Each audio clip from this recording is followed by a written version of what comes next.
time for the final word in sports all across the state. You're listening to Sports Talk with your hosts, Bill Kornbluth, Will Pelagic, and the Professor Tom Hayes. You've been waiting all day, so join the show now by calling 800-956-7266. Kelly played very well, rolled his ankle there. We'll see tomorrow where it is. Did not appear to be too serious, but, you never know how those things are going to heal. This was a good game for us defensively from a standpoint of the two-back challenge and not seeing it a lot. And thought Tavares Robinson and our defensive staff had a really good plan, and our players executed the plan.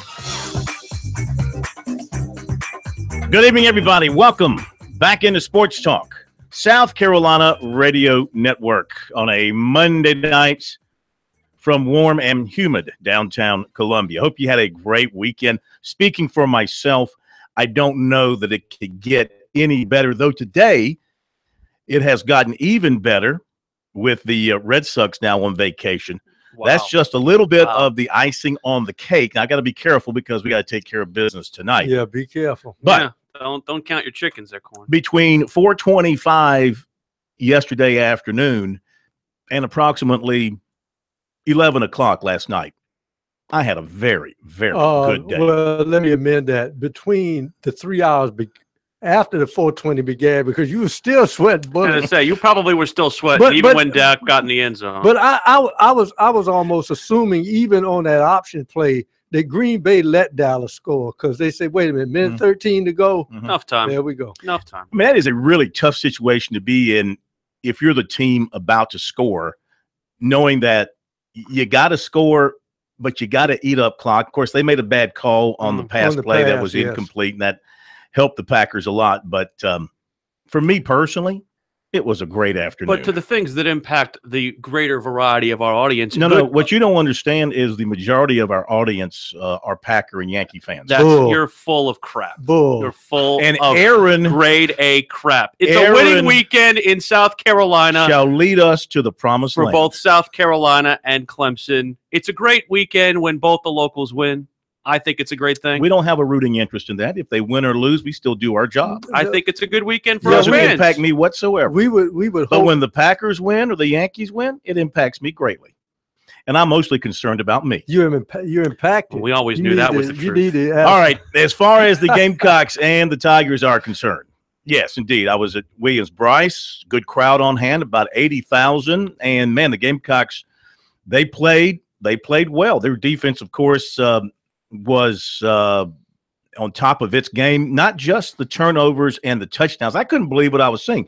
They played all year. They practically had 4 scores off turnovers, though one was called back, but 3 is plenty. And even before that, they did a very nice job of shutting down the Arkansas ground game. Arkansas, they really didn't do much offensively until the fourth quarter when they changed quarterbacks and they put the big guy in there, and he completed some balls, but the majority of their offense came in the fourth quarter when the Gamecocks just sorted this one away. So kudos to South Carolina for a good overall performance. Jake Bentley got off to a very shaky start. He was like 6 for his first 15 passing. Yeah, he walked about 6 people. All his balls were high. And then he finished up, I think it was like 11 for 17 with 3 touchdown passes down the stretch. So he ended up having a pretty decent day. They got the running game going, which was very important. I thought the offensive line, as mangled as it is, held together well. I really think Blake Camper gave them a nice assist there at right tackle. And if, even when Zach Bailey gets healthy again, if Camper, I don't know what he graded out at, but if he can give them that kind of play, maybe you can move Bailey back inside, or at least that gives you 2 guys at right tackle that you think you can win with. But at the very least, he held up well, and the offensive line did a nice job. The kicking game, the punting was great, and the field goal kicking, he still believes in Parker White, and he hasn't hit the long ball. He has hit the shorter stuff. So I guess the moral to that story is don't force him to try to kick anything beyond 46 because they haven't hit anything beyond 46. Obviously, you have to look at the matchup, but I thought giving the linebackers a little bit of eye candy, keeping guys in motion across the formation, and then handing it off to Hurst and Edwards on a couple of occasions had Arkansas thinking, and that cranked up the running game. Mm-hmm. You were in the upstate where now tell me this now, and we'll get to the actual X's and O's and all that kind of stuff coming up. You're gonna ask me about the crowd, aren't you? I'm detecting a little bit of angst up there again. Oh yeah, second consecutive home game where there's been questions about the crowd and some spaces in the stands that aren't being filled. Here's what I'll say: the view that we got from the near side, the TV side looked to be somewhat full. I mean, and it's very, very hard to tell there because of the fact that you have the orange garb and it blends in very well with the seating there. So I know that after halftime it didn't look as good as it did from the start. I think a lot of that had to do with the way the tenor of the game went. It was a 14-0 game, and the offense had kind of sputtered out a little bit. Mm-hmm. But I think the one thing that fans are really mad about is the way that hill has been completely taken over by the administration. It's a very big talking point, I think, among the student body there because they're not letting the students quote, invade the hill as they used to be able to. They're limiting the amount of people who are in there, and it doesn't make it look very, very good.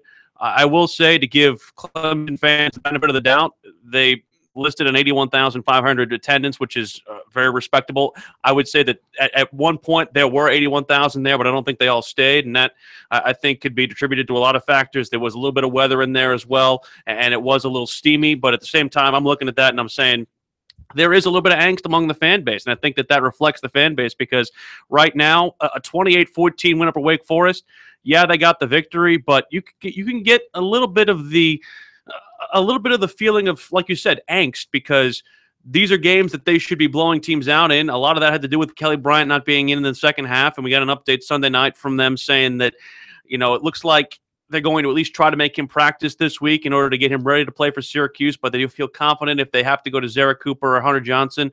I personally think Johnson looked better than Cooper, but I want to know from Clemson fans why there is so much. I mean, like, I understand you want to have cosmetic numbers. You're winning football games. Yeah. And that game, I mean, from my standpoint, from looking at it, there was never any point in that game where Wake Forest was in it, especially once they got that touchdown with 7:31 to play in the third quarter. I mean, it was over after that. But what would you think, though, that Dabo is coaching this team as if they lost this football game? Because even though you had the backup quarterback in that game, I don't know if you saw it end of the game, but if Wake Forest holds on some of those catchable balls they had, that game could have gotten interesting. It could have. Very interesting. Wake Forest had their opportunities, and I understand that. But you have to understand the way Dabo Swinney is coaching this team. This is all preseason for him. The games that matter begin in January or on December 31st. Wait a minute. He was the one that said this was the most important game. That's not, you don't play 100 guys if this is the most important game of the season. There were times in certain packages when the game was still in the balance that he put out an all-freshman skill position package. Like you saw T. Higgins, you saw Amari Rodgers, you saw ETN at running back. I mean, and you even saw there was one drive in the first half where Mitch Hyatt didn't play the entire drive at left tackle. So, again, the way Dabo Swinney is coaching this team is he's trying to coach it to develop. He's using games like this one, and I'm sure he'll do it against Syracuse, and I'm sure he'll do it in other games this year that they're projected to win. He's not trying to run up the score. He's trying to develop the future of Clemson football. That's what I think. Well, I don't think far off. I think last year he did a lot of that too. Wayne Gallman was used lightly in the first part of the season. Exactly. They wanted him to be fresh when the money games rolled around, meaning the big games down the stretch, the ACC championship game, and then in the playoffs. Then he started getting a great deal of work. I see Clemson going through this part of their schedule, may even be able to get through Florida State doing the same thing. And you know that they're not judged by how they do against Wake Forest or Boston College or Syracuse. You're judged by the way you defeated Louisville and the way you defeated Virginia Tech on the road, and you beat Auburn and held them to just 7 points. That is why they're doing this. Yeah, an Auburn game looks bigger and bigger as Auburn continues to get better. But really, their next money game is going to be NC State on November 4th, and that's when you'll see them kind of loosen up the reins on some of the studs. With a bye week coming up, too. Be right back.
Welcome back. 800-956-7266 is our number here on Sports Talk. Our email talkback at sportstalksc.com, on Twitter at SportsTalkSC, the website sportstalksc.com. And thank you so much for going to the website, on Twitter over the weekend, throughout the week. You have been blowing it up, and we thank you for that, and continue to do that.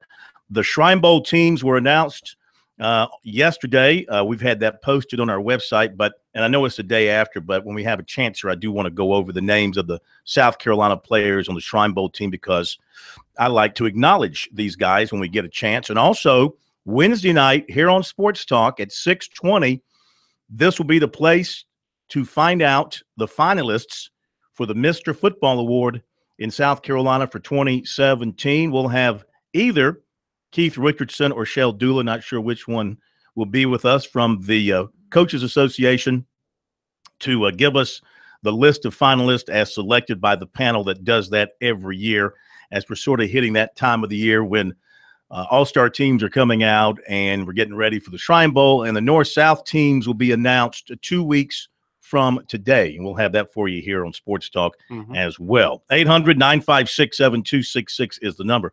So as far as the Tigers' performance, I mean, they built that 28-0 lead, and it wasn't cosmetic. I mean, that's the thing. It was just a day's work for them. It wasn't anything special. It was workmanlike. And again, like, I know if people want to see the gaudy numbers like what Bama put up against Ole Miss, but the thing that Dabo Swinney knows is that it doesn't really matter. Like, it's not going to change anything. There's nothing that they can do from here on out, in my mind. And this is not an indictment of Clemson. I think this is more an indictment of the electorate. There's nothing more that they can do, except for Alabama losing, for them to overtake the Crimson Tide. And I think Dabo knows that. So as far as he knows, what he has to do is get his team prepared to be ready when they take on whoever they take on in the ACC championship game, or whoever they take on in the college football playoff. Because that's all these next 6 games are for them, is a prep state for those 2 or 3 or 4 contests down the stretch, those 4 biggest potential games for them in the season. So in my mind, the offense was workmanlike. They responded well to the early kickoff with the 2 consecutive touchdowns, and then they were able to grind things out. The running game returned with 48 carries, 213 yards, or 190 yards rather, and it really stands to reason too that we are seeing from both Travis Etienne and Tavian Feaster a real thunder and lightning type combination that's going to be very difficult for any team that doesn't have a stout rushing defense to defend. And I know that we had some people asking, one asked on the game story and a couple asked on Twitter, why so many quarterback runs for Kelly Bryant. I'm not sure he's not the best option for them running the football, because of the fact that he has the ability not only to elude defenders, but also he has the ability, with the ability to throw it, to do that little pop pass. And we saw that a couple of different times. You saw the one to Deion Kane that was a touchdown pass for them on a little speed option run. So in my mind, he has a weapon, and to not use it would be foolhardy. Yeah, no doubt about it. I mean, he's a very smooth runner. He knows when to he's learning when to get down, and he's also got the speed to beat you to the sideline. His passing has come along tremendously, like you said. So, no, I wouldn't question anything that he is doing at this point. You know, Clemson, right now, they're at that stage where in these kind of games, they do enough to build their lead. Look, they scored within like 2 minutes, like they always do. It was so easy. It was the easiest drive they had all year. When they go to Syracuse Friday night, whenever they get the ball, first or second, they're going to score within the first 5 plays. It's what they do against these teams, and they get them off their game. They get the crowd out of it. They build their lead, and then it's Coach City. Now, I'm saying this not knowing for sure if Kelly Bryant is going to be the quarterback. I mean, if his ankle doesn't respond, they're not going to risk him. And his next man up, and you think it might be Hunter Johnson. It's been Zarek Cooper, number 2. We'll have to wait and see. Well, one thing that Dabo did say is that they're not going to change anything with the reps, and he wasn't going to necessarily put out the plan for Syracuse to hear it. But they've split the reps with Zarek Cooper and Hunter Johnson the entire time with the backup reps. They did believe that Kelly Bryant is going to practice at some point this week. Now, whether or not he actually plays in the game remains to be seen. I think the offense that they run with Kelly Bryant is easier ran with Zarek Cooper because of his running ability, but I think Hunter Johnson Pro is the better passer.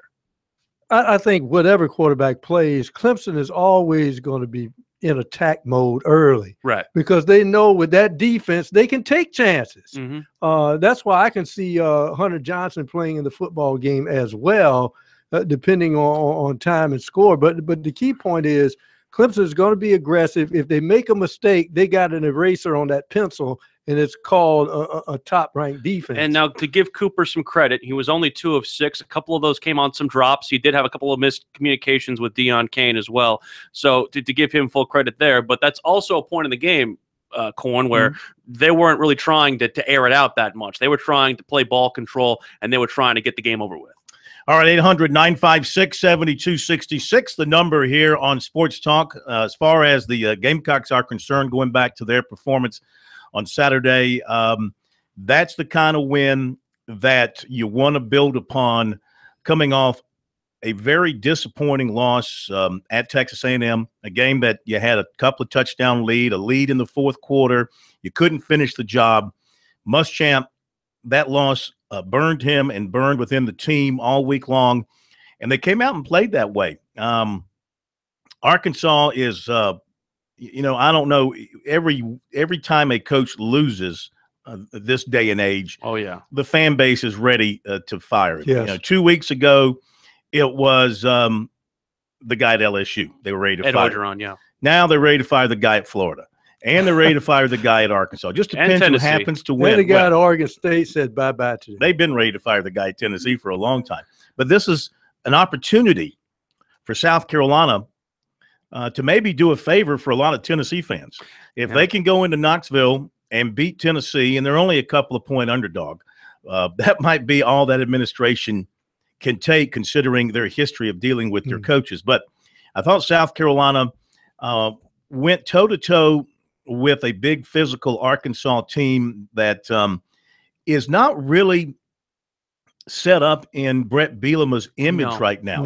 At Wisconsin, he was a guy that liked to pound the rock and have the big linemen and the big, strong running backs. And they just don't do that at Arkansas right now. They like to rely on Austin Allen to throw the ball and try and slip the run in there on you. But I thought South Carolina's secondary coverage when they were in man coverage was really good. They didn't really give up any busts until the fourth quarter when the game was tucked away. You had a couple of pick sixes in there as well, one by Sky Moore, one by Keyshawn Nixon. And I thought the coverage for the most part was good. I thought their defensive line did a nice job against a bigger Arkansas offensive line of at least kind of caving in the pocket and putting pressure on the quarterback and not letting him get real comfortable in there. And the key point is getting some veterans healthy back. Montauk makes that play, which I think is the key play of the game. The game is still in doubt. And then how many times we've seen South Carolina can't get off the field on third down because a quarterback escapes the rush and finds a guy open. And he had the guy open, but Montauk dislodged him from that football, and they stayed on schedule. Once Sky Moore had that pick six and Arkansas was down 3 scores, you knew they were totally off schedule. Yeah, watching that game over the second time around, you just really saw how much Arkansas's offensive line got manhandled by USC's defensive line, which, as you said, Corn, is something incredibly surprising given the makeup of what Brett Bielema tries to do.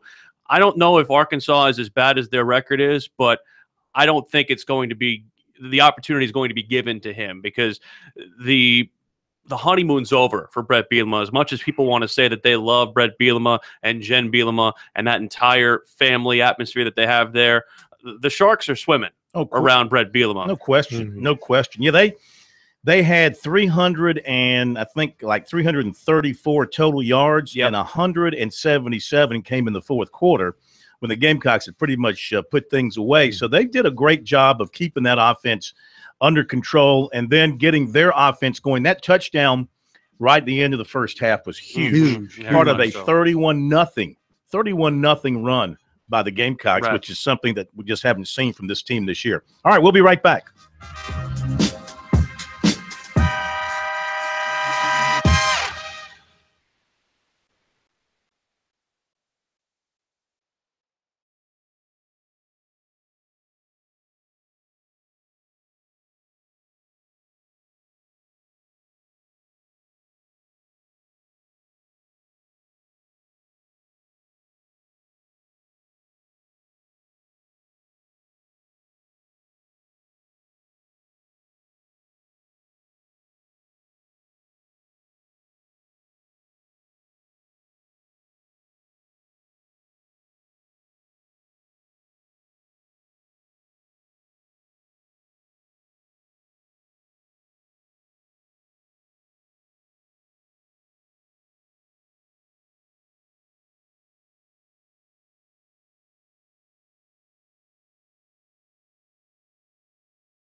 Now back to Sports Talk, South Carolina's most listened to sports talk show for more than 30 years.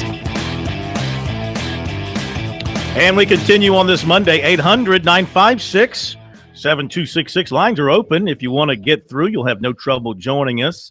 We have got coming up for you the first and 10 segment for this week with Zach Willis. And by popular demand, we're actually expanding his segment. So he'll join us at 7:05. We'll have also coming up tonight, David Shelton. We look back on the Friday night of high school football. Mick Mixon, the voice of the Panthers, will be here. What a tremendous win for the Panthers up in Detroit. Tell you what, you go to New England and you win. You go to Detroit and you win. Says something about your team. Now, that's a good indication of what this Panthers team should be like the rest of this season if it can stay healthy. Philadelphia on Thursday night.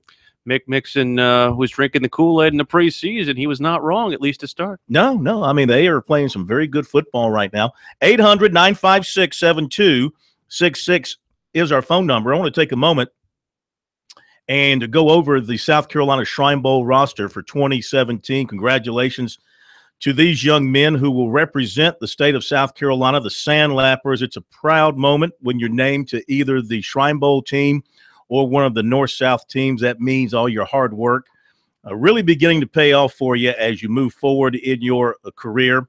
If you haven't had a chance to go over the South Carolina roster, we'll go through it quickly here for you. Adam Henderson, defensive lineman from Berea.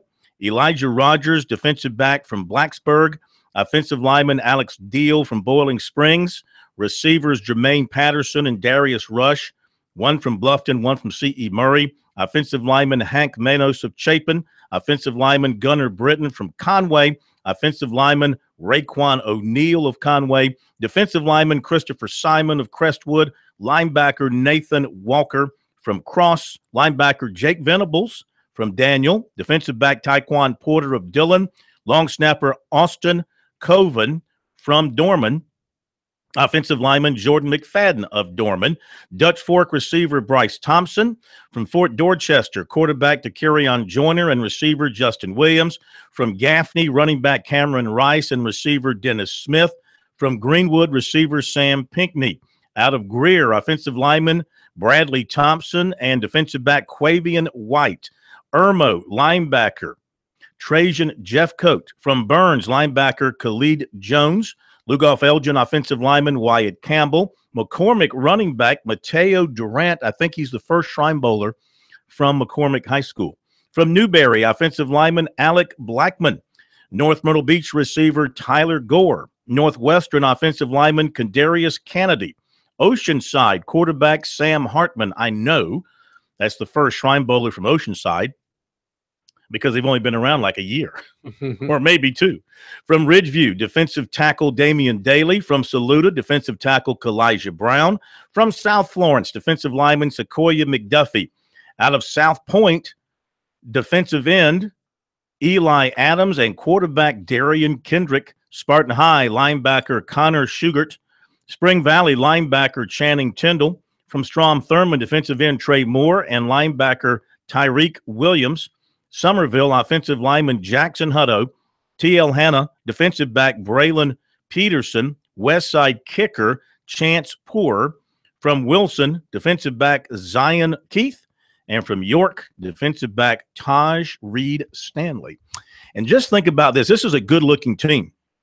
I think that Coach Dave Gutshaw, the head coach from Dorman, and his staff did an excellent job. Think of the four guys that are missing who no longer live in the state who would be on this team. You've got Jordan Adams, wide receiver quarterback, who's now in North Carolina. You have got Israel Mukuamu from Berkeley, who's now in Louisiana. Xavier Thomas and Stephon Wynn, defensive linemen, defensive ends who are at IMG. Man, put those four on this team and go to war with that North Carolina squad. So that's the rundown of the South Carolina team, the Sandlappers for 2017. It's the one team, and you're new to the state, of course. You don't have to keep reminding everybody. This is the one team. Well, I'm trying to get you, don't have to keep reminding everybody. Used to the traditions and customs of our great state. Don't have to keep reminding everybody. That's fine. This is the one team that we all root for. Understand. This is the one team we all get behind every year. So Understand. looking forward to the Shrine Bowl coming up here in December at the Gibbs Stadium in Spartanburg. All right, 800-956-7266. So I guess besides the win, of course, and everything else, the big story, without question, coming out of Clemson, the injury to Kelly Bryant and what's going to happen moving forward with him. Certainly so. He's, interestingly enough, working through treatment right now. He said as much after the game on Saturday. Here's a little bit of the snippet that we were able to get from him after the game on Saturday. Just got hit high and got hit low, just rolled my ankle. So just going to be in treatment all week, recovering from it. No, I didn't want to force it, make it worse than what it was.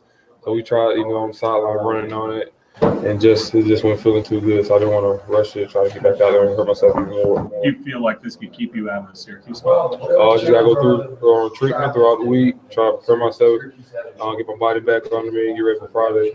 So that's how that go. Kelly, is it a low? Yeah, low. I got hit low. So it was low. Kelly, after the first couple drives of the game there, offense kind of stalled a little bit. What did you guys see from your end? We was putting together a long drive. We just weren't finishing. Turnovers, fumble, after interception, no bad decision by me on my part. And just small stuff like that. Like I said, we putting the drives together, just couldn't finish it. So it's just little things, with us. We just got to be consistent, be more consistent, put those drives together. Did you just not see the defender drop into coverage on the pick? He's just, baited me a little bit. So, just middle error for me, learn from him. I got to watch it. When it looked like Zarek was going to go in, what'd you go over and say to him?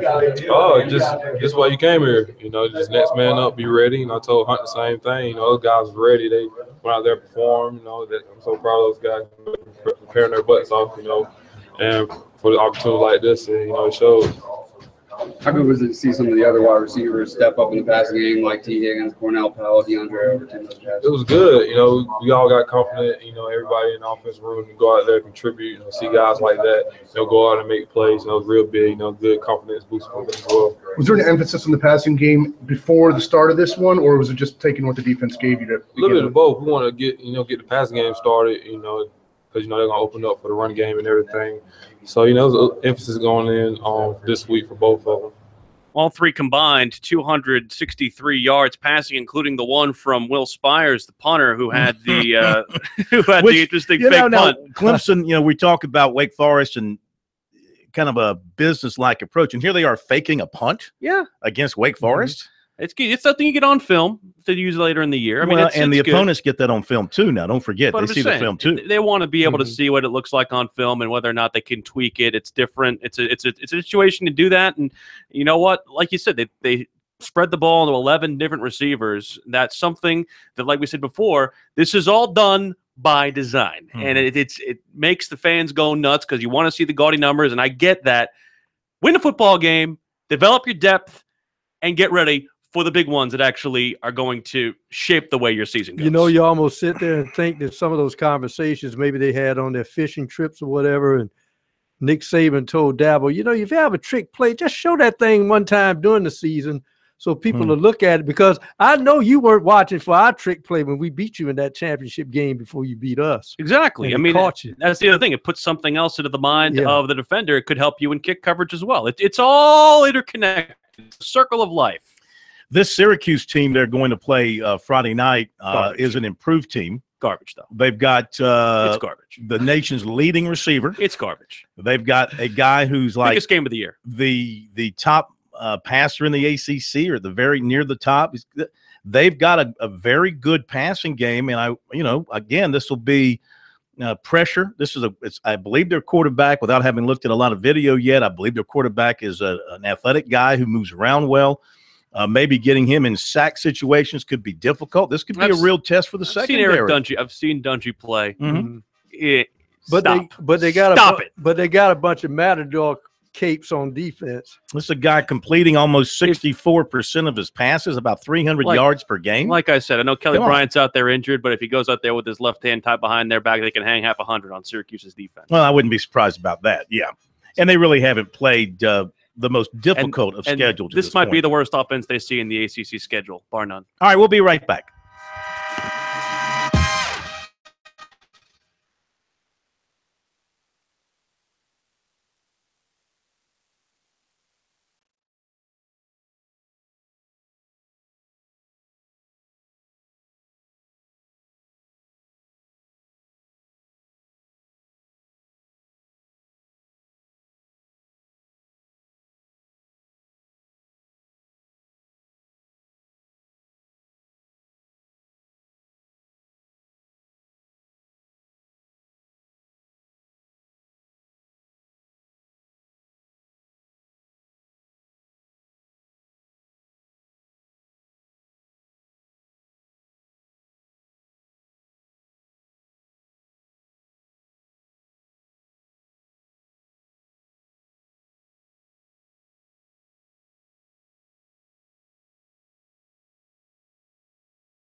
right, Sports Talk here on a Monday night. Going to be a busy week here on Sports Talk.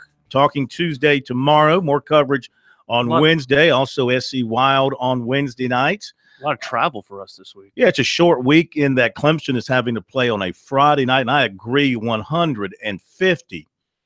Full circle. 150%. If we can do 150%, you can go full circle. With Dabo on hating Friday night football games. And shame on the ACC. Shame on you. You want to call yourself a major league. Get off of Friday nights. All of you people get off of Friday Big Ten's nights. trying to do it too. All Thursday nights, okay. I've come to enjoy Thursday night football, college football games to some degree. But Friday nights should only belong to the high schools and the high schools alone. Here's my question with these short week games.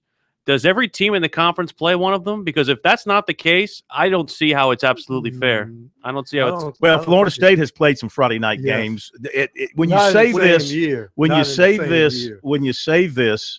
you're saying, are they playing Friday night games at home or on the road? Syracuse has played several Friday night games at home. Right. Clemson will never – I should never say never, but I don't think Clemson will ever play a Friday night game at home. Well, I'm not even just talking about Friday. I'm just talking about the short week in general because I don't find it fair just from the standpoint of having these short week games unless every one of the teams in the conference based on the TV deal has to play one. So I think I agree with the outrage involving the high school part of it, but I think that the short week is unfair for the players. Well, part of the thing I don't like, and I think the Big Ten does it right because I think Ohio State and Michigan to put their foot down. If I got the number 2 team in the country and it's in my conference, you're not playing on Friday night. You're better than that. Mm-hmm. You're going to play on Saturday, and if it happens Thursday, but Clemson has no reason to be playing on a Friday. Well, because the conference says you are. That's the only reason you've got. And I guess Syracuse is willing. It's maybe because of the condition of their football program. They want to be on TV, and they want to be on. It's a recruiting thing. But I mean, they're going to be on everybody's on television. I mean, if you're not, they want to be a standalone game on ESPN with nobody else around them. They would love that. Well, I get that. They're not going to get that for a Saturday game. They're going to get the noon kick on ACC Network for that game if they don't play on Friday night. So they get stomped on Friday. But I wonder how their fans feel about it. Let's see what kind of crowd they have up there on Friday night. You'll be up there for that. I literally, if you look at all of the secondary ticket market, because I did a little bit of research on this over the course of the last couple of months just to see what the secondary market is like for the tickets for this game. It's the most expensive game on their schedule, and it's the most tickets that are on that game. So I don't know if that necessarily. So are you saying you're expecting a big crowd? I don't know if I'm expecting it could be one of two things. It's either going to be a big crowd or there's going to be a lot of empties because people were trying to sell their tickets in order to have to not go. Yeah. So it could be one of those two things. Or gouging Clemson fans who go up there. Also true. All right, to John in Charleston we go. We've got recruiting coming up for you as well. John, welcome into Sports Talk tonight. How are you? I'm doing fine, Phil. I wanted to find out, you're going to have David Shelton on yes. Okay. I wanted to know if you could ask him if he has any insight on this. The Somerville team, I've watched them three times, I believe. Watched them against Spartanburg. I watched them against West Ashley, and last Friday night against Wando. Mm-hmm. And it's something peculiar to me. Every game that I watched, I noticed they got a kid at wide receiver opposite of Shaq Davis. I believe his name is Anthony Banks. No, Anthony Gray. That's his name. And for some reason, and I think this kind of hurts Somerville, for some reason, they never throw it. And this kid is like 6'6" maybe, long. They never throw it to him. And I'm wondering, is he a decoy for Shaq? You know, is it that they're making people think that they're going to throw it to him, but they actually go to Shaq? I don't know if that makes sense. I know against Spartanburg, they threw the ball more so to Shaq and the tight end. And Shaq's a pretty good wide receiver. He goes up, he gets the ball, and he drugged, they have him double covered. In the Spartanburg game, at times they would roll a third person over on him. Mm-hmm. And he still would catch the ball and drag people downfield. But now I'm noticing teams are loading up the box because of DJ Hancock, because he's such an outstanding running back. And you've got to throw the football, but they're only throwing it to Shaq Davis and sometimes to the tight end. And it's kind of weird, that they don't throw it to this guy. Well, let me ask David when he joins us in the next hour, and we'll ask him that question. So you want to know why the receiver opposite Shaq Davis is not getting more opportunities in the Somerville offensive attack. We'll ask him about that coming up. Thank you for your phone call. 800-956-7266. Grace Rayner from the Post and Courier says, just got some numbers from Clemson on this student attendance issue. More than 3,000 students that had a ticket to Wake Forest game did not show up. Interesting. So, success and all this winning, and you're not playing a marquee opponent.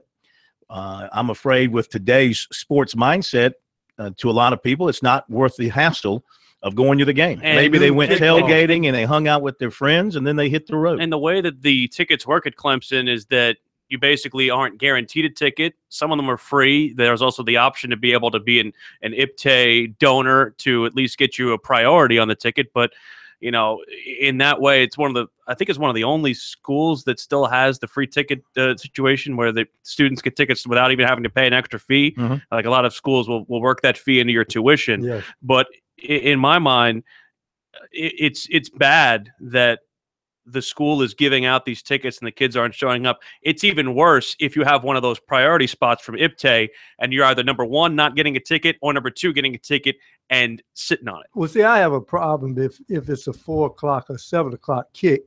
The noon kick, I can see some students not making it. Something about, partying on Friday night. A little too much on College Ave. You have to come up with some a little bit more instant sort of hangover cures to make that 12 o'clock kickoff. Hey, we had hangover cures, probably some not necessarily shareable over the air, but I always, and we had the situation at Missouri where those noon kicks were actually 11 a.m. Central Time kicks. Mm-hmm. So those were even worse. I didn't miss them, though. It's hard to figure out today's fan. And listen, I don't know if the fans 30, 40 years ago were more dedicated. I mean, they didn't have as many options. So it was either if you wanted to see your team play, you went to the game. Did they stay for the entire game if a game was a blowout one way or the other? I mean, I can't speak to that. Fans today, they come, they stay for a half. I don't listen. Well, you know how the NFL. I'm not going to sit here in judgment because I can't speak. A couple of weeks ago, I spoke out about what I thought was a poorly attended USC game, and I think I was justified in saying so. But I think we're being fair, too, by giving both sides criticism here. The fans turned up in a big number for South Carolina and Arkansas, approximately 80,000. But after a halftime, a large number were gone. And my thinking is you're winning.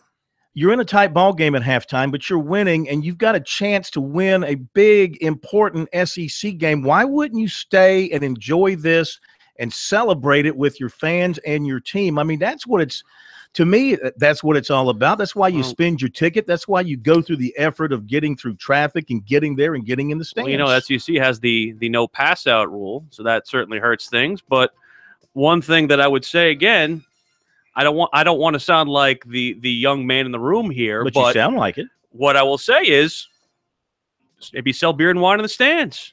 Maybe this is that always the answer to your age group? Get them drunk? Why do you sell them in the stands? Is that how you do it? Just get them drunk? Your flask and stuff already in the stands. Well, what do you think? That's the answer to everything. What do you think they're leaving the building to go do, Corn? I forgot. Let's sell pot in the stadium as well. That'll keep them. Never said that was the case. Never said that was the case. Brian's laughing. Brian likes that idea. I'm just telling you. They're not going out there to drink milk and cookies, Corn. They got the big screen sitting there. Sometimes they show highlights. Sometimes they have a better view outside than they do inside, like Pro said. All right, top of the hour. We'll be back.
Ready. 1 2 1 2 1 2 1 2 1 2 1 2 1 2 1 2. Let's see some of the stuff I did last night, so I got to figure out what I haven't done yet. There's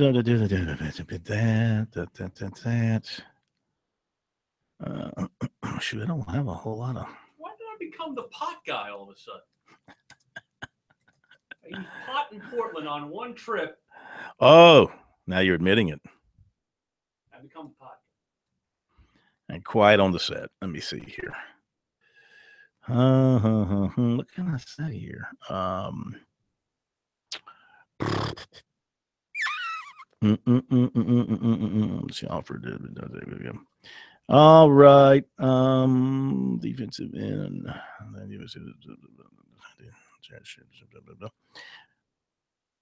right, here we go. Coming down in 3, 2, and 1. The home games at USC and Clemson this past Saturday gave the teams a chance to host some younger prospects. At USC, 2019 Georgia commits Rashad Cheney and Jadon Hazelwood were there for the Arkansas game.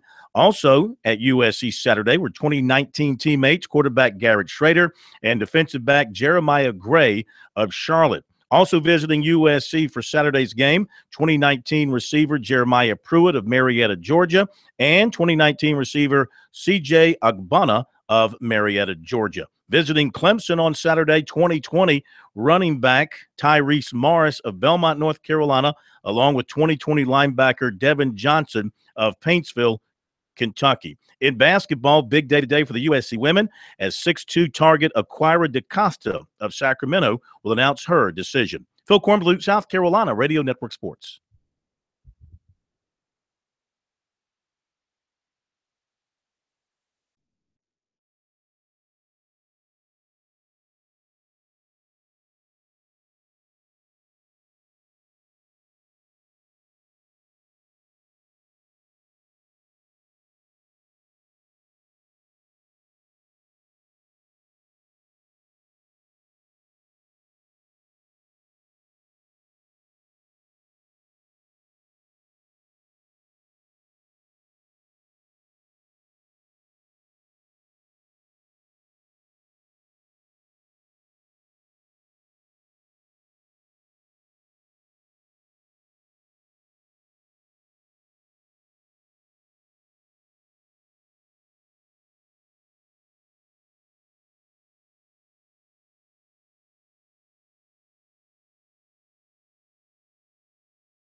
Round 2 of Sports Talk up next with your hosts Phil Kornbluth, Will Pelagic, and the Professor Tom Hayes. Don't leave us hanging. Join the show, 800-956-7266.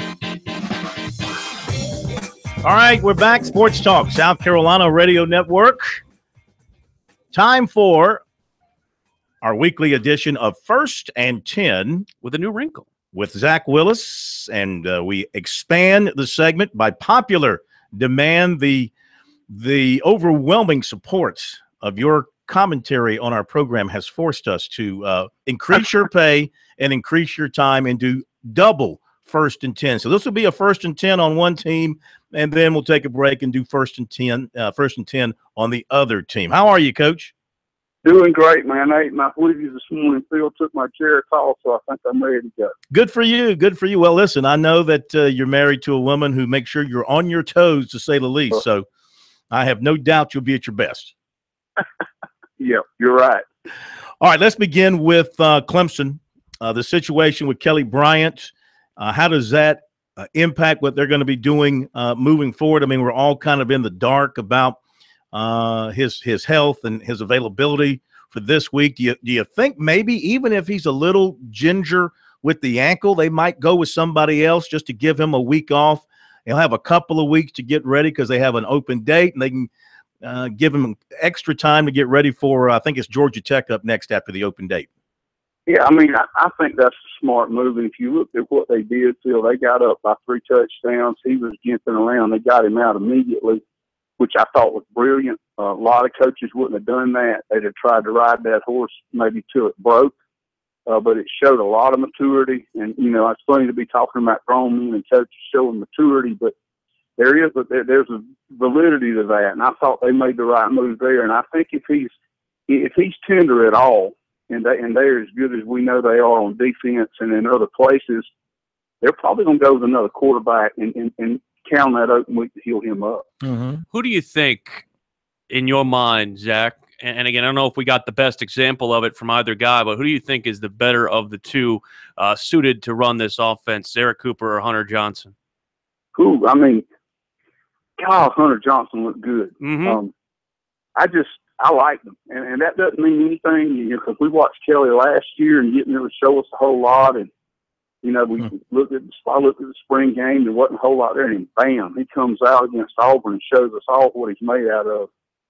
So, you know, based on the limited what we saw, and again, you've already said, hey, it really wasn't a whole lot. I loved Hunter Johnson. He ran things smoothly, and I was going against the better players that Wake Forest has, and scored and made it look easy.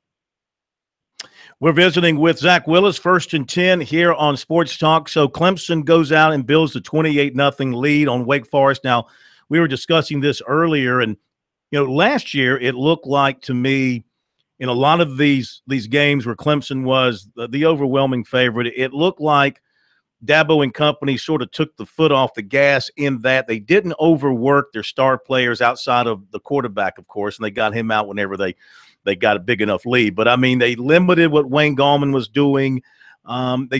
As best they could, they tried to preserve the legs of some of these guys, knowing what was coming down the stretch, knowing they had Florida State coming up, knowing in all likelihood they had an ACC championship game coming up, and they had the playoffs coming up. And especially with your running back, you want to keep them as fresh as possible.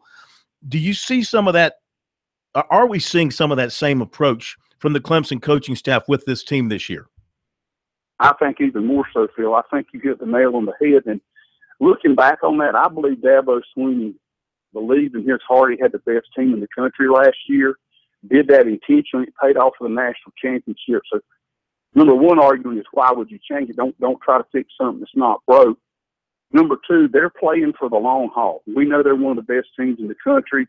By adding these quality reps in, getting these young kids in, you're building depth.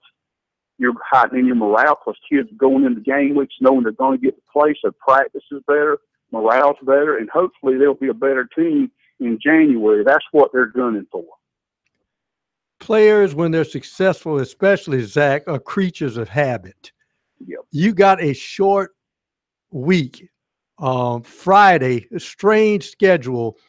is it a concern, or you make slight tweaks to your preparation going into the game? What do? You do make slight tweaks. I remember the first Thursday game I ever had to be a part of. It was we got a chance to be on TV at a small college right down the street from there. I called up Coach Holtz, and we bumped the schedule up according to what he told me, and it worked. We won. We never lost on a Thursday night. Of course, most people didn't even know we did that, but you do make tweaks, and the main reason I was told, and I believe they'll do it, is so your players know you have a plan, they're confident in what you're doing, and they feel prepared. You really don't change a lot, but just enough to keep them mentally confident in what the staff's doing and in their preparation, so when they hit that field, they're ready to go.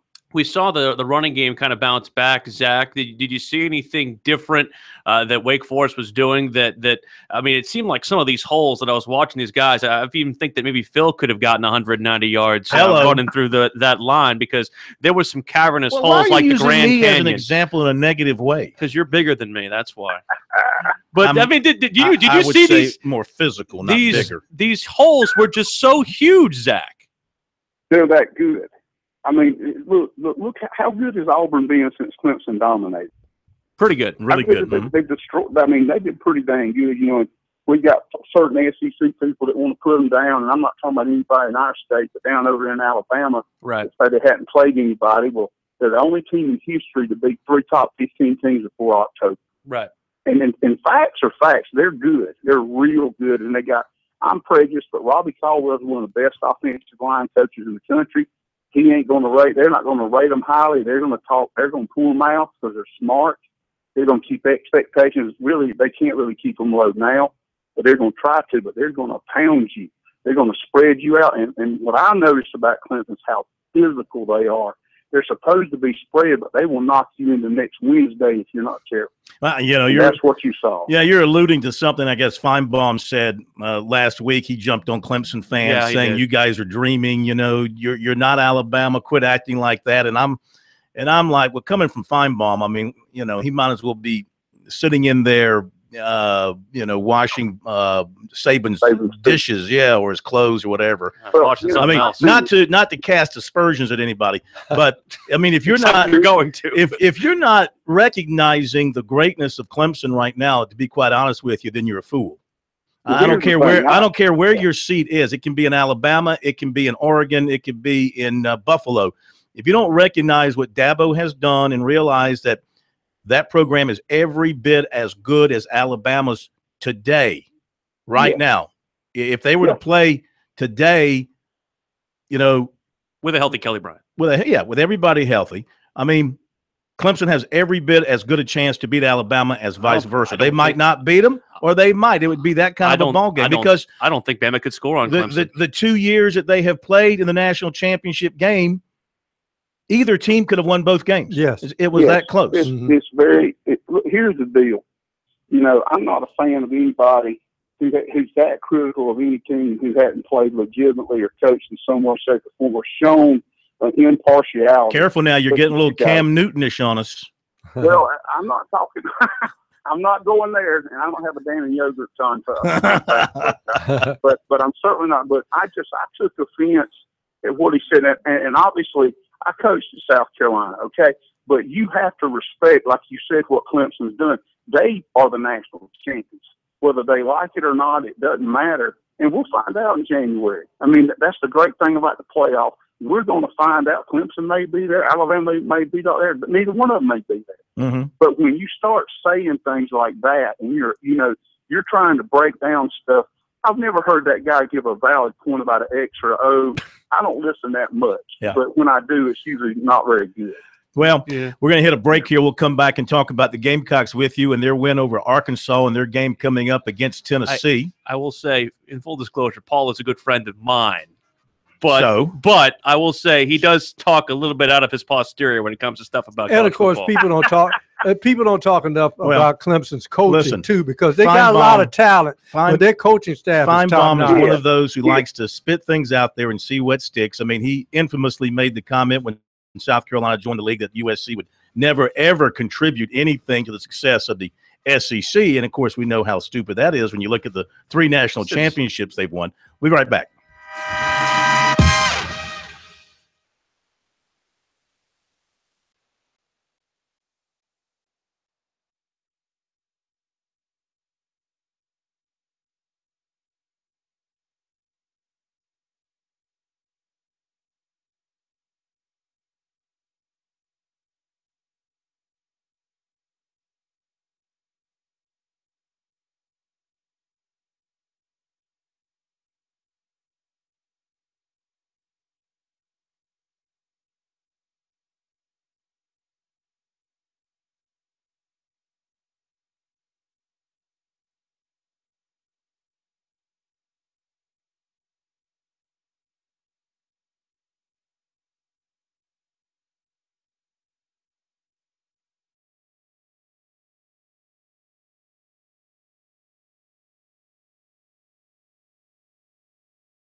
The guys are always checking email.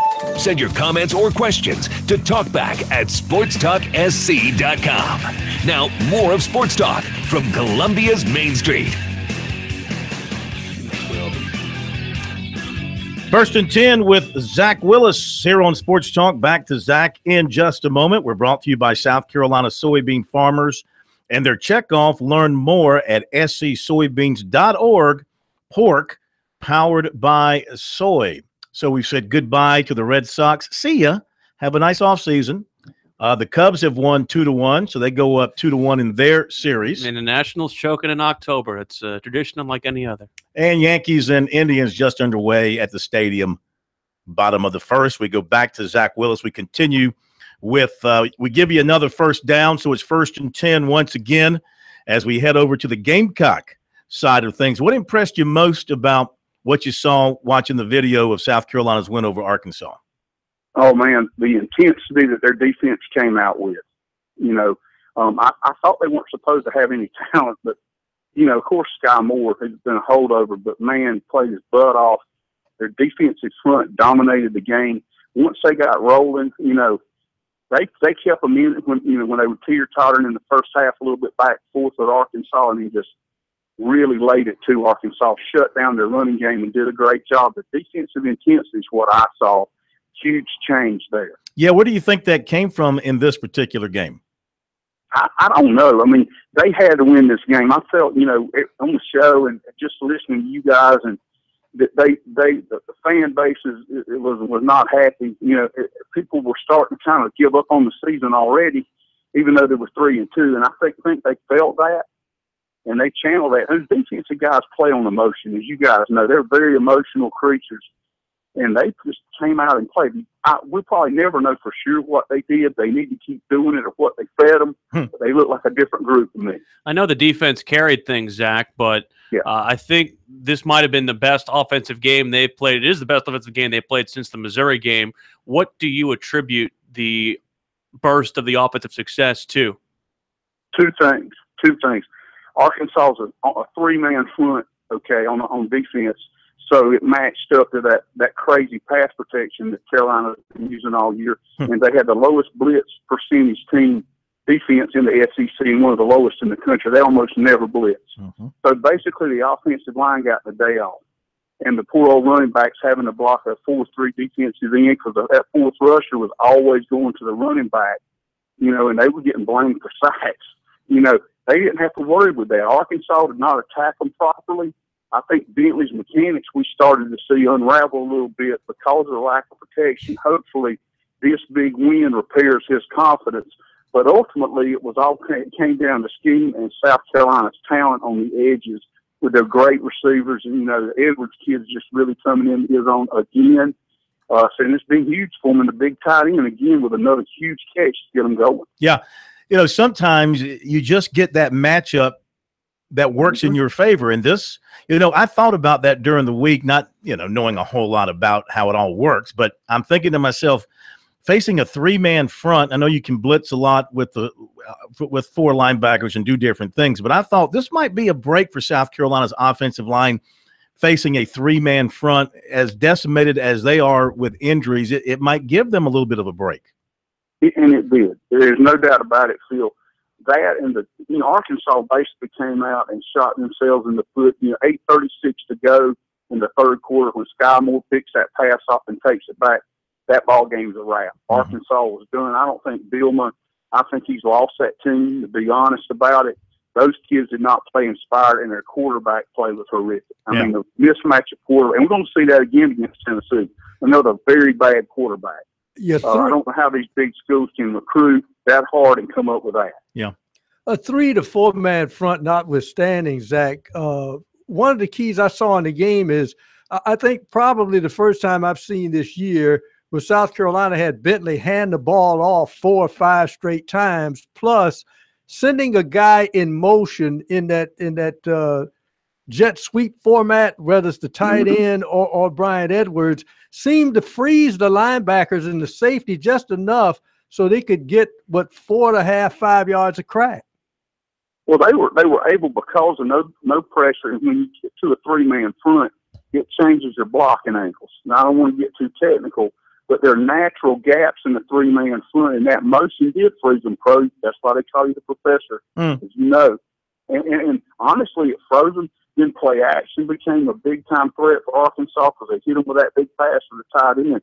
And after that, it was pretty much a wrap. The running game was much more effective because of that. But the passing game opened up the running game, something we've talked about all year long. And hopefully they can build the confidence to go into Knoxville, knock off the Volunteers now because they have the talent. Regardless of what people say, the talent is there. And they proved that this week. They proved that against NC State. Well, Debo Samuels was there, obviously, but Edwards is really emerging now.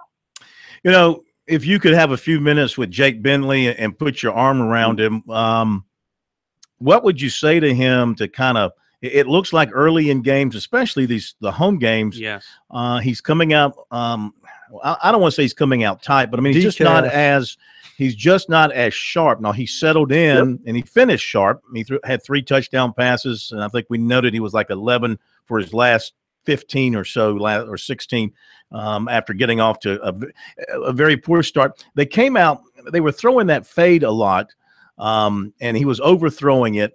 And then he finally he threw that one pass it was the pass to Hayden Hurst that got him going. Yeah. And once he connected on that, he kind of settled in. So my question is, what can you do with a quarterback to kind of get him settled in earlier? Number one, run some play. First, fade routes are hard routes to throw for any quarterback, and they were throwing them to Shy, who's 5'9", 5'10", stretch him out. That's not a route the shorter receiver runs a lot of. They're more of a seam runner. Mm-hmm. When he started throwing it to Edwards, his bigger targets, and then the big tight end, Hayden Hurst, down the middle, which was a beautifully executed play, by the way, you saw the greatness in that offense come out. It's there. With him, psychologically, things like this. Okay, I'm listening to the game that gave up 7 sacks last week. They blamed 3 of them on Bentley publicly on TV and 2 on the running backs. The offensive line only takes 2. That infuriated me. And I'm a coach because you never sell your quarterback out. You let him be the leader. He can take the lumps in private, but publicly in front of his teammates, he has to be your leader psychologically. Bobby's his dad. Bobby's a winner. He can get the kid ready to roll. But right now, with the beating he's taking physically in several of these games, the last thing you want to do is let anything his feet in public when he's clearly your leader on the field and a great player already, and his future is extremely bright. So for me personally, the way I would take it is I got my arm around him. I got him in the film room with me as a head coach there with him, in support of him, letting him know we're with him. Every lick he takes, we're going to be there trying to help get him up. Those linemen need to be helping him up. And I know this sounds like simple things, but psychologically, it has a massive impact on these guys. We had Kirk Cousins. He always sat with the O-line at dinner the night before. I don't know if they do stuff like this or not. But our guys were coached at MSU. They were coached everywhere I've been that we won championships to guard that quarterback with your life, no matter where you are. And that's what's got to happen. And it may be happening. They're a young team. But that giving that stat out publicly, that stuff's got to stop, Phil. That stuff's got to stop if they want this kid to have the confidence that they want him to have. He looked to me like he was scared to make a mistake until he hit that pass. Really quick, and Zach. He's worried about getting hit. We got about 45 seconds. How would you evaluate the progress of South Carolina's defensive secondary? Excellent. I think they've gotten a lot better. Number 7 in particular, I noted, Jamarcus King, more confident, doing a whole lot better. Yeah, I thought they covered when they were in man-on-man coverage for 3 quarters there. They did a really nice job. Arkansas. Dominate. They hit some plays in the 4th quarter when I guess they were playing a little more soft coverage, but that doesn't count. They dominated the game. That was the best they played. Great job. Hey, great job by you, Zach. We thank you so much. Great edition of 1st and 10 here on Sports Talk, and we will talk to you next Monday night. You got it, guys. Thank you. Thank you very much. And I know that you mentioned Jamarcus King, and I know he'd kind of taken some shots from me personally. Like you said, he had come out and he played well. Chris Lamons played well. You mentioned Nixon with the big pick as well. I mean, just an all-around good game from that defense. Montag. Yeah. I mean, and it starts up front too. Wanham, SEC Defensive Lineman of the Week, had a really good game. Saw Brad Johnson in there boy, that kid's going to be good in a couple more years when he puts on some more strength and size. He was really pushing that offensive tackle back into the backfield. Okay, we'll be back.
These guys, they never sleep. Check them out on the web at SportsTalkSC.com. Now, more of Sports Talk on the South Carolina Radio Network.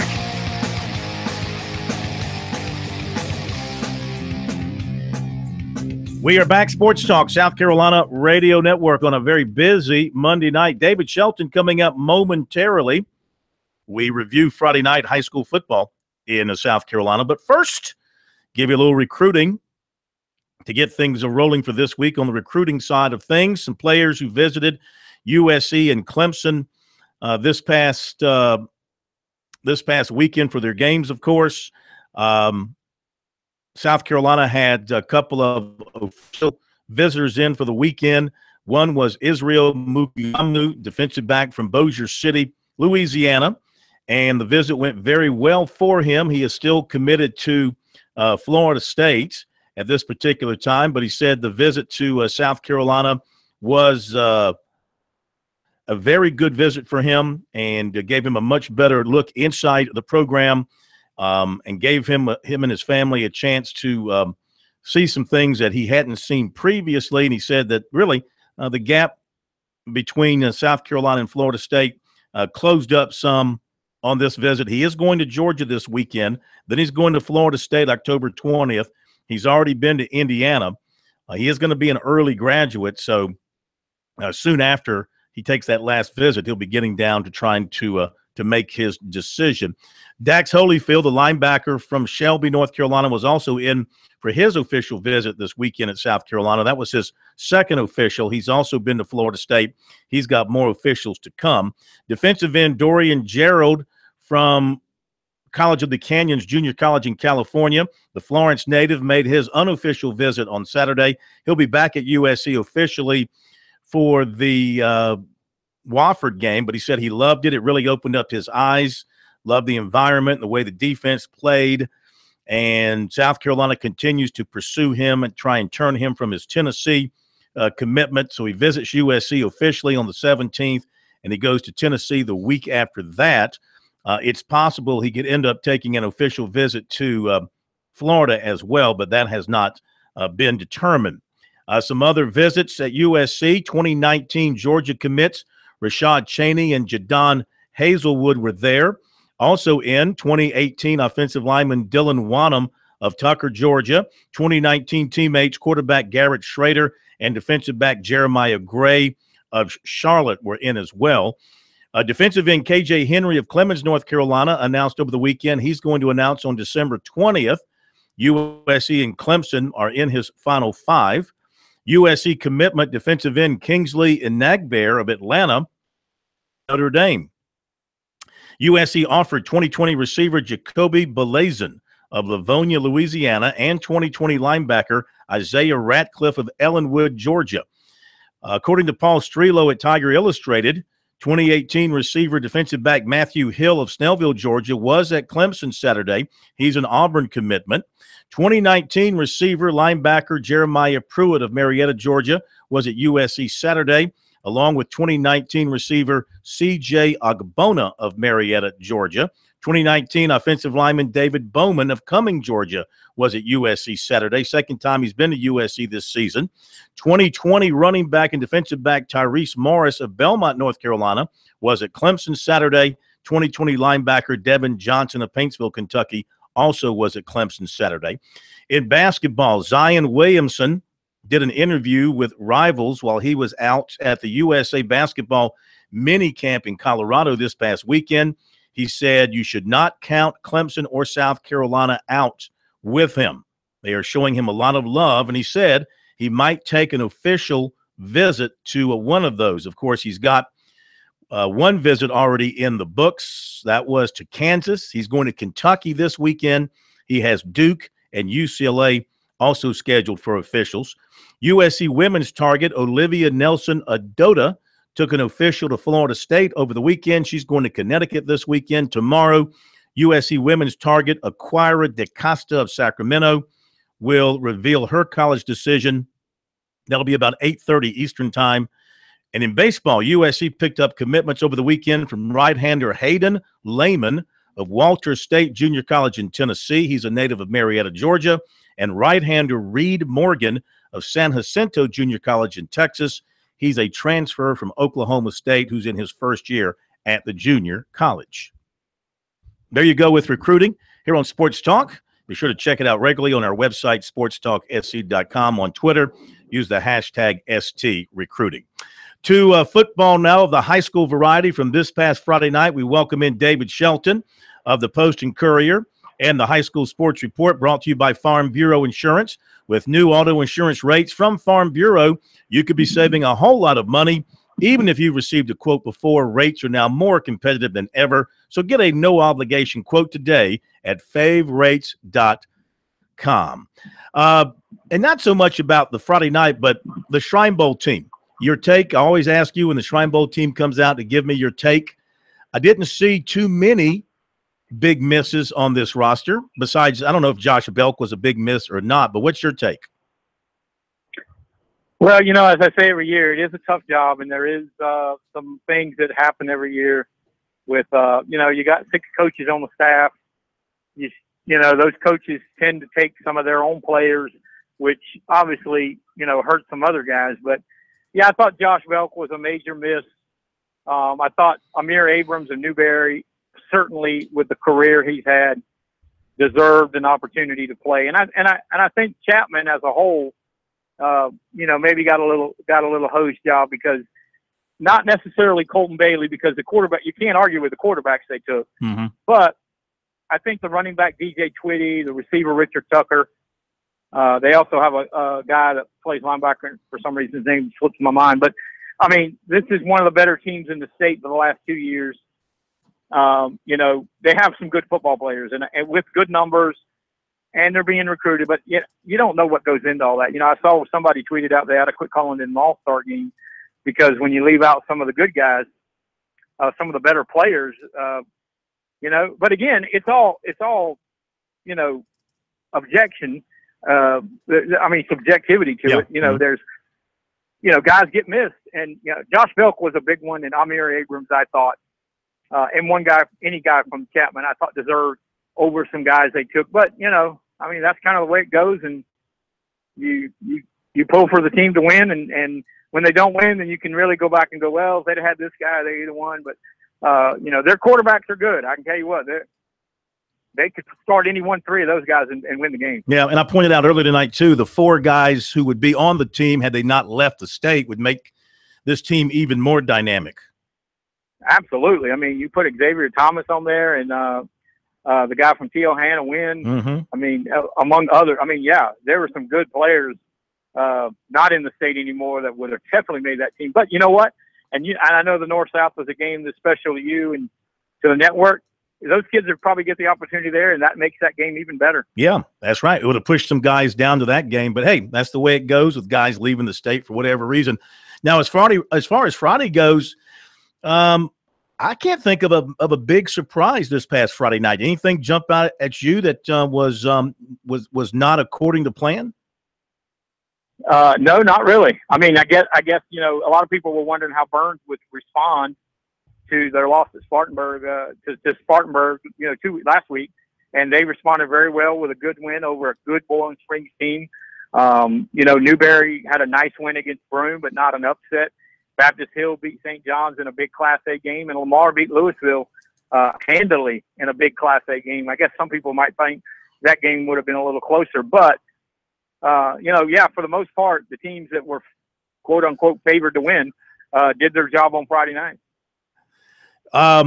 The Fort Dorchester club, it just continues to just roll up the points. I don't know Joyner's stats from this past Friday night, but again, he must have had a huge night.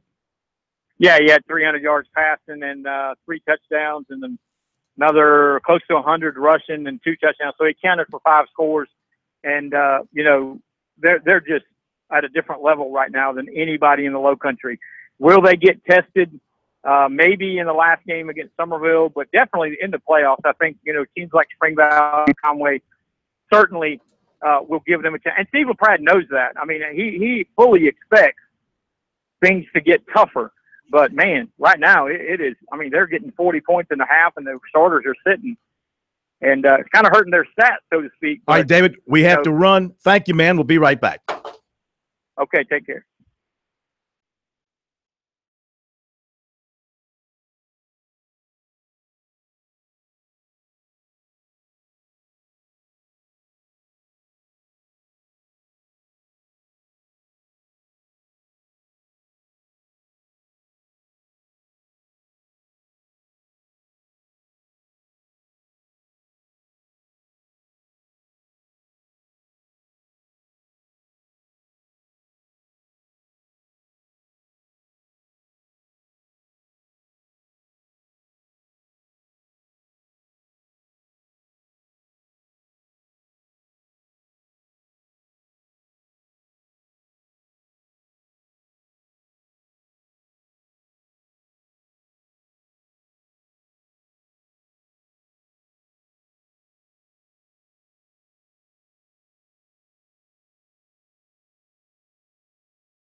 These guys, they never sleep. Check them out on the web at SportsTalkSC.com. Now, more of Sports Talk on the South Carolina Radio Network.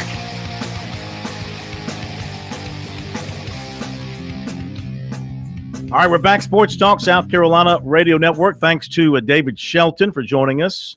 Talk a little high school football. You know, Jake Bentley and Brian Edwards hooked up on a big touchdown play for the Gamecocks in their win the other night over Arkansas. That pass right before the half really sparked the Gamecocks, and Bentley, after his slow start, kind of bounced back and had a good finish. Here's Bentley and Edwards together after the game, and Bentley talking about that last drive of the half and how that sparked them moving forward.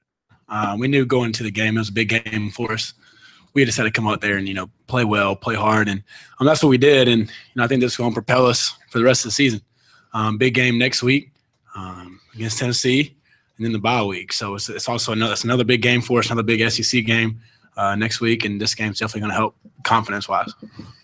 I think just winning the game in general gives you a little boost in confidence. Anytime you see a W up in the win column, it's fun for you. So hopefully we can carry that into next week. Jake, can you kind of talk about that touchdown drive right at the end of the first half? You start out with a couple of runs, get in a position where you can, attack, and how important was that? Yeah, those two big runs gave us an opportunity to be more aggressive, kind of got us going on that drive. And then just down the red zone, with him, one-on-one matchup, I like it any day against anyone. So just giving him a chance. And we like the matchup. He made a great play coming down with it. So just trying to be aggressive and put points on the board before halftime. Jake, what are you feeling not quite going right in that first quarter, and what kind of settles down for you as it goes on? Arkansas did a great job of mixing it up. What we saw on film and what they did beginning of the game where it was a lot different. So it took us a while to adjust. But out of everything, that's probably what I'm most proud of the guys about is, no one got rattled. No one, no one got down. We just kept battling, and defense made some big plays for us. And we just started to execute better and got it going. So, at the end of the day, we've down to execution. I'm going to keep saying it until I can't say it anymore. That's at the end of the day, that's what it comes down to, winning one-on-one matchups. And that's about it.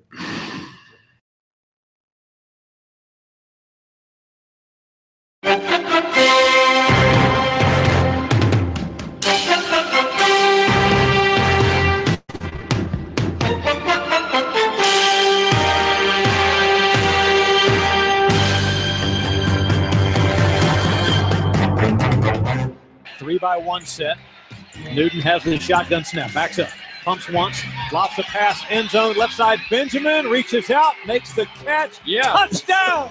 Benjamin is beautiful.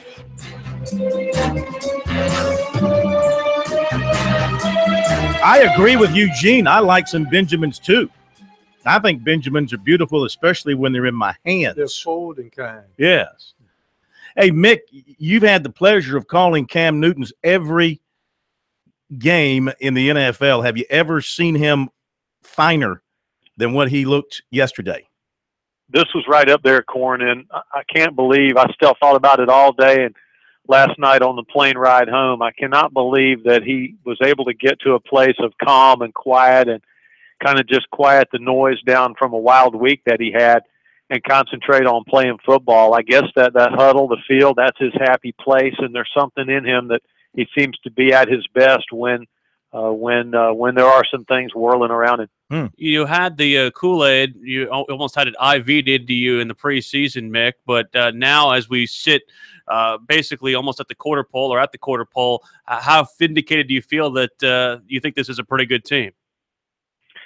Yeah, I was on it early, and we could still take gas and sputter, but it's a good club. We're tough, resilient. Offensively, it's as good a presentation as there is in the NFL.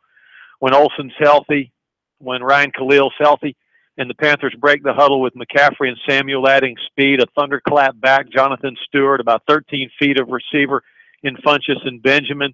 Russell Shepard's a quality receiver. Demir Bird is fast. He's injured, of course. former Gamecock, but it's you don't want to play us when Cam Newton's playing even C+, B- football. Ed Dixon, 175 yards on 5 catches. I mean, who saw that coming? Well, the only person probably saw it coming was Ed Dixon. The only thing wrong with Ed Dixon's Q rating in his career with the Panthers has been Greg Olson. Dixon's a fine player, a pro's pro, low talking, high production guy. Doesn't really say a lot, just does his job. Very good blocker, good without the football. And I had to look a couple times, Corn. I thought maybe we'd signed a wide receiver and was wearing Ed Dixon's number. I mean, he got downfield. He was able to run precise routes, and now going to be interesting to see moving forward because now Dixon's going to get coverage, going to get more coverage. So hopefully that'll open it up for some other folks. You know, interesting play that the Panthers scored a touchdown on to McCaffrey. You had the trailer, the pitch man, and then there was Cam Newton. He froze everybody and then pitched it just slightly forward to McCaffrey. The officials were meeting about that. Were they meeting about a receiver downfield, or they're going to look at that play to see maybe it was something strange about it, Mick? I think so. It did look a little bit odd. I guess you had to be sure there was no ineligible men downfield, or that Newton, maybe they thought Newton was close to the line of scrimmage before he flipped it forward. It was beautiful. I mean, just that beautiful bit of misdirection. And I went back and watched it today, and it looks like the pitch man is selling it hard too, because he's kind of going, Cam, you know, give it to me. He's pretending like he wants the ball to be pitched to him. And then, boom, it goes right underneath, and McCaffrey slices in.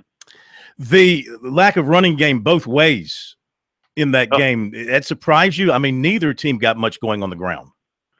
True that, Corn. Yeah, the Lions just stoned us in the run game. I don't remember this many negative yardage running plays. Stewart almost got the jaw jacked for a safety at one point. Had he not fallen forward instead of backward, the Lions would have gotten free kick to with 2 points on the board. But they did a good job. I think a lot of credit goes to their defense, but the Panthers have to address it. Coach Rivera talked about at his press conference today. Running the ball is such a big part of who the Panthers want to be that they got to get that fixed moving forward. Got a minute left, Mick. How do you handicap the Eagles? Short week. You have the advantage not having to travel, but a very tough task this week.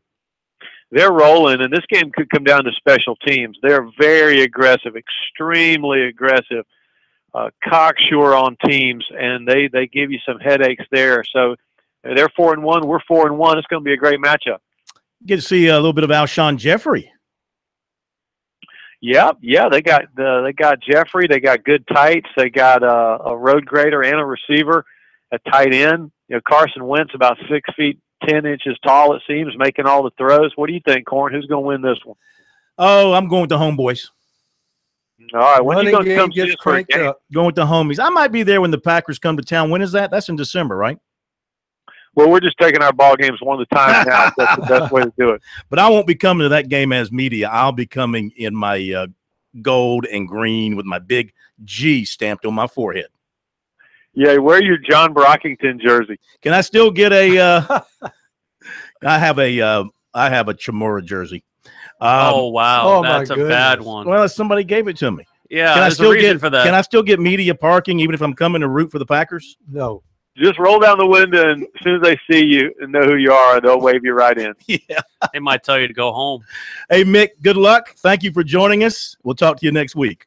My pleasure. Thanks, guys. Voice of the Panthers. You can catch Mick coming up on the Panthers Monday night show here on stations around the state. You are aware of what happened with Mark Shimura, yeah? Well, Yes. I am. Yeah. But it's not the name on the back, it's the name on the front. There is no name on the front. It's just a number on the front. It's a name on the back, and he got another number too. Yeah, he did. Very good. Hey, how about this number? Yankees up 2-0 on the Indians. I know that pains you, you Mets loser. It's all early. Hey, my Jets are 3-2. I'm happy. Yes, you are. Talking Tuesday. Enjoy your trip to Clemson. Will do. I'll get the Gamecocks. I'll say hi to the Epic Buffet for you. We'll see you tomorrow.